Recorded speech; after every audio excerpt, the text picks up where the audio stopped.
Why? Because, well, what is body fat? Body fat is stored energy for future famines. It's our shock Mm, absorber for famines, basically.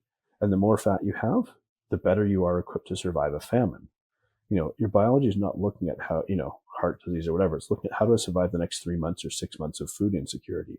Because for most of human history, we didn't have a lot of food, and we had to physically labor really hard to get that food.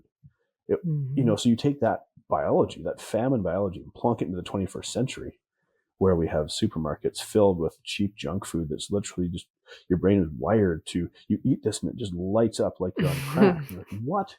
Why can't I stop eating this thing? It's because it's been very, very carefully engineered. So I guess I'm digressing a little bit from the original question here, but I guess I want people to understand that, like, this is really tricky, and it's not necessarily a character flaw or a weakness on your part. It's part Mhm. of the human condition to struggle. So let go of the big idea and go, at 100 pounds lighter, how might I be living differently? Going back to habits. Well, I'll probably be active every day or almost every day. I'll probably make Mm. good choices around my meals, most of the time, not all the time, not perfect. I'll probably strive to get good quality sleep. I'll manage my stress and so on and so forth. So that we can kind of figure out what are the fundamental principles I'm going to be living by if I'm at that weight. Mhm. Because what we want to let go of is, I just have it's almost gone, but it still exists in our society. I'll call it the diet mentality. I just have to do this temporary thing to get to this goal, and then I can go back to what I was doing before. It's like, we can't. Now things get tricky, because what you actually have to do is change your identity. Right? So we're starting Mhm. to tie some things together. If you do all the effort but don't change your identity, as soon as you take the external constraint off the diet, you're going to revert back to who your brain sees you to be. Mhm. And you're going to undermine yourself. And also, if you don't address the reasons why you're eating the food, outside of I'm a bad person, and actually, no, this is because I'm trying to cope with this thing here, and so on. Once you take the external constraint off, aka the diet, you're going to go back to that thing. So you actually have to become a transformed person. you know, Yeah. in other words, you have a new sense of identity, a new way of living. You're not going to go back to those habits. Now, hopefully, you come to understand that those habits aren't actually serving you, but they're hurting you. I don't need to binge anymore because I, you know, it can't. So I don't need it. I've taken care of that problem. So Mhm. oftentimes, is can we uncover excess weight as a story, not a story, a symptom of a deeper story. Mhm. So if we're carrying around extra weight, there's likely a story behind why we're using food in the way we are. There will be some biology too. So let's just say I kind of got the fat genetics. What do I mean by that? I looked through my family history and I got lots of obese people. Does it mean they're all just fat, lazy people? No. It actually means they probably, I have this theory, and it's totally unproven, but I'm like, if you look at survival through the ages, the people who can store fat easier are going to survive famines better. So down through Mm. the ages, generation after generation, you're starting to see more and more people who could store fat more efficiently survive, and those who couldn't store fat well die off in famines sooner. And Oh, so, by goodness. process of, right? So you have the genetic factor, you have the social factor, like socioeconomic factor, you have like the biological factors, and so on and so forth. Like all these different things that you're working up against, and that can sound really, really discouraging until we go, okay, let's just put that big goal you have in the shiny object drawer. We know you want to get there, but let's figure out each day, how is your life going to look? Because you're not going to get there in one giant leap. You're going to get there through incremental baby steps, Mhm. um, little by little. What One more thing though, what makes you willing to do this? Because this might just start to feel like a grind. What's the point? Without Mhm. this, you probably won't stick with it either. Like, how do you want your life to be different? Why does it mean something to you? So I'm a dad, and I say, like, I don't want to be a sideline dad. I Mhm. don't want to be stuck like just having to watch my kids and not be able to play with them. I want to be present in their lives. And so I can take the love that I feel for my kids and use that as what I might call my emotionally compelling reason. Because our emotional brain is much stronger than our thinking brain in terms of influencing your immediate patterns of behavior. When you're struggling with should I eat the cupcake or not, the way you resolve the tension is you eat the cupcake and wrestle with the guilt later. Pay the price for your crime, right? So your emotional brain is stronger than your thinking brain in that context. It will override it. Knowing that, can we leverage that instead of pretend it doesn't exist? Mhm.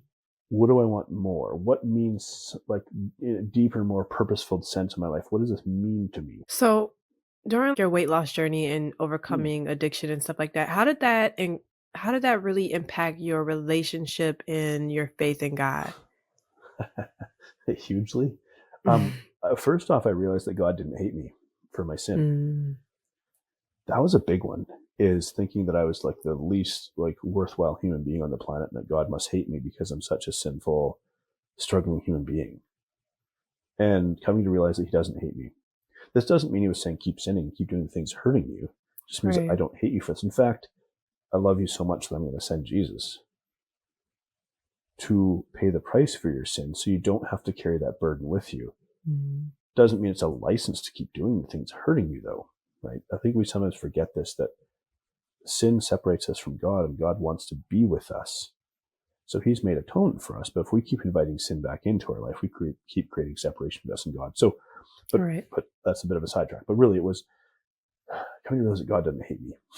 He doesn't Mhm. hate me for my struggles. In fact, He wants to help me with my struggles. In fact, the struggles that I have, maybe I don't even resent them. I don't like them a lot of the time, to be fair. I'm like, gosh, it'd be easier if I didn't have this multiple thorns in the flesh, so to speak.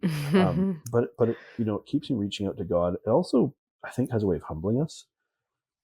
I'd like to say I have a pretty good brain, and it's not me saying I'm better than anybody else, right? But I got it free of charge, right? Got it free at birth. My dad has a like a photographic, not like encyclopedic memory, and my mom has this immense amount of creativity, and I seem to get kind of both mashed together. So I have a very very good IQ and EQ. But again, I can't really take the credit for it because I didn't ask for it, I didn't earn it or anything like that. I just got it, and that's why I call it a gift. But in my own hands, like I just ended up in the pit of despair. I just ended up in like I'll say like my life kind of in shambles. Mhm. And so, but it's like you go through these different experiences and starting to realize that God taking me through some really hard experiences, like nearly dying, like losing my life savings in a failed business venture with a Christian brother who betrayed me, and stuff like that. How do you rebuild from that? Having my faith entirely rocked because of like serial abusers in the ministry from the faith group I'm a part of, and things like that. Like, but what are all these experiences doing? In one sense, they're showing me the limitations of myself and my abilities. Like you have these gifts, you have these wonderful gifts Mhm. I've given you, and in my care, I can help you steward those gifts to serve other people. But outside of my care, these gifts Mhm. often have a downside that kind of leads to your inevitable destruction. And so it humbled me in a way that I realized that I can't think my way through this stuff. I can't smart my way through this stuff. That I still have to rely on God to help guide my gifts. And so I I try to love do that that. every day now. Yeah. Someone needs to hear that. God doesn't hate you. He hates sin, Yeah. but He doesn't hate us. Mm-hmm. Yeah. And I like to think that He hates sin because it separates us from Him. Yeah. Yeah. Because it's His desire that we would be a part of His family.